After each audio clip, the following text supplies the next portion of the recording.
Hi ಅಮ್ಮ. Hi. ಏನು ಮಾಡ್ತಿದ್ಯಾ? ಏನೇನೋ ಇಟ್ಕೊಂಡಿದ್ಯಾ? ಪಲ್ಯದ ಪುಡಿ ಮಾಡ್ತಾ ಇದ್ದೀನಿ. ಓಕೆ.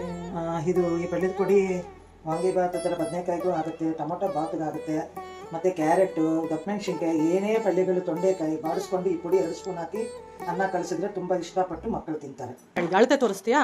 1 ಕಪ್ಪು ಧನಿಯಾಗೆ, 2 ಕಪ್ಪು ಕಡಲೆಬೇಳೆ, 2 ಕಪ್ಪು ಉದ್ದಿನಬೇಳೆ, 1/4 ಕಪ್ಪಷ್ಟು ಕಡಲೆ ಬೀಜ, ಮತ್ತು ಸ್ವಲ್ಪ ಅರ್ಧ ಕಪ್ಪಷ್ಟು ಒಣಕೊಬ್ಬರಿ, ಮತ್ತು ಮೆಂತ್ಯ ಒಂಚೂರು, ಜಾಸ್ತಿ ಹಾಕಬಾರ್ದು ಕಸರೆ ಬರುತ್ತೆ, ಜೀರಿಗೆ ಟೇಸ್ಟಿಗೆ ಒಂಚೂರು, ಕರಿಬೇವಿನ ಸೊಪ್ಪು ಒಂಚೂರು, ಇದೆಲ್ಲ ಸೇರಿದ್ರೆ 6 ಕಪ್ ಆಗುತ್ತೆ. ಸ್ವಲ್ಪ ಇಂಗು, 3 ಕಪ್ಪು ಬೆಳಗ್ಗೆ ಮೆಣಸಿನ್ಕಾಯಿ. ಇದೆಲ್ಲ ನೀಟಾಗಿ ಸಿಮ್ಮಲ್ಲಿಟ್ಟು ನಿಧಾನಕ್ಕೆ ಉರಿಬೇಕು. ಹೈನಲ್ಲಿ ಇಡಬಾರ್ದು, ಸ್ವಲ್ಪ ಮೀಡಿಯಂ ಫ್ಲೇಮಲ್ಲಿ ಇಡಬೇಕು. ಹೋಗ್ತಿದ್ದಲ್ವಾ? ಕ್ಲೀನನ್ನ ಬರಬೇಕು. ಸ್ಮೆಲ್ ಬರ್ತಾ ಇದೆ ಗಸಗನ ಅಂತ. ಇದನ್ನು ಅದೇ ಥರ ಮೀಡಿಯಂ ಫ್ಲೇಮ್ನಲ್ಲಿ ಇಟ್ಕೊಂಡು ಕುಡಿಯೋದು. ಉದ್ದಿನಬೇಳೆ ಕೆಂಪಾಯ್ತಲ್ವಾ? ಒಂಚೂರು ಸೆಕೆಂಡ್.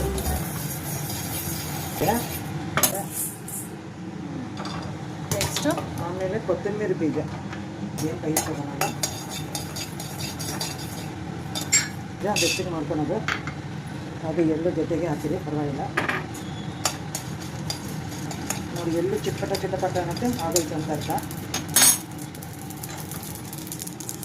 ಚೂರು ಮೆಂತ್ಯ, ಇಲ್ಲಾಂದರೆ ಕಸರೆ ಬರುತ್ತೆ ಜಾಸ್ತಿ ಹಾಕಿದ್ರೆ.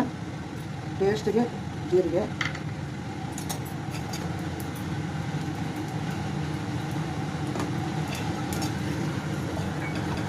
ಸ್ವಲ್ಪ ಕರಿಬೇವಿನ ಸೊಪ್ಪು ಅಂತ ಇದೆ. ಲಾಸ್ಟಲ್ಲಿ ಹಾಕ್ಬೇಕಾ? ಒಂದು ಸರ್ತಿ ಬೆಚ್ಚಗೆ ಮಾಡಿ ತೆಗೆದ್ರೆ ಸಾಕು. ಎಲ್ಲ ರೆಡಿ ಮಾಡಿಟ್ಕೊಂಡ್ರೆ 10 ನಿಮಿಷ ಅಷ್ಟೇ ಕೆಲಸ ಇದೆ. 3 ಕಪ್ಪು ಬೆಳಗ್ಗೆ ಮೆಣಸಿನ್ಕಾಯಿ. ಓಕೆ, ಇವಾಗ ಮಿಕ್ಸಿಗೆ ಹಾಕೋದಾ? ಮಿಕ್ಸಿಗೆ ಹಾಕಿ ಓಕೆ, ಇದೆಲ್ಲ ಹುರಿದಿರೋದಾ? ಈಗ ಹಾಕಿದ್ದಾಯಿತು.